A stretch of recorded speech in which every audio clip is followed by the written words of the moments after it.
Welcome to LeonCo and welcome to your weekly financial news.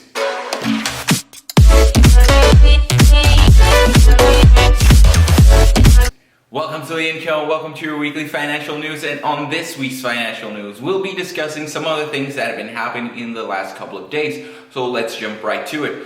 Yesterday Tesla announced their earnings for quarter 3 and they have beat expectations, and then not only beat expectations that you should, if you are a Tesla investor, you should be looking at that stock price because this could be a great opportunity for you to invest in the company.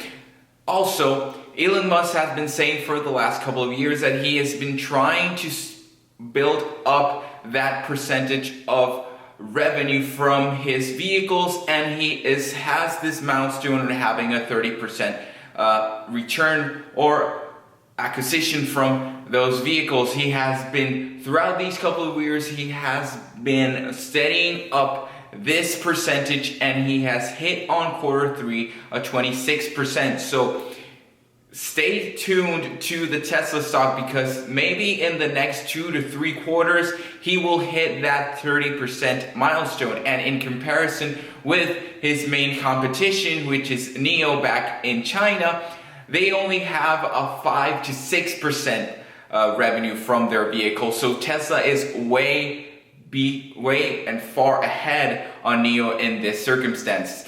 In other news, the Congress and the Senate have not yet been able to focus on a next stimulus bill for the United States and for the US citizens. They are still in negotiations. Nancy Pelosi said last couple of weeks that she had a deadline, then she changed it to having just a deadline for conversation. So we are still in this standstill on what is going to happen for the next stimulus. But the reality is that we are hitting this standpoint in which we do not get a stimulus through the next couple of days. Maybe the next stimulus will be at next year, 2021, after the elections and after we have a recurring president or a new president in the United States. So we need to stay tuned on what is going to happen in the Senate and in the Congress. In other news, the governor of California has not yet been able to be flexible with giving rules or set of rules for the opening of theme parks in California. This has made a standstill because Disney parks, Universal, and other theme parks have not been able to open.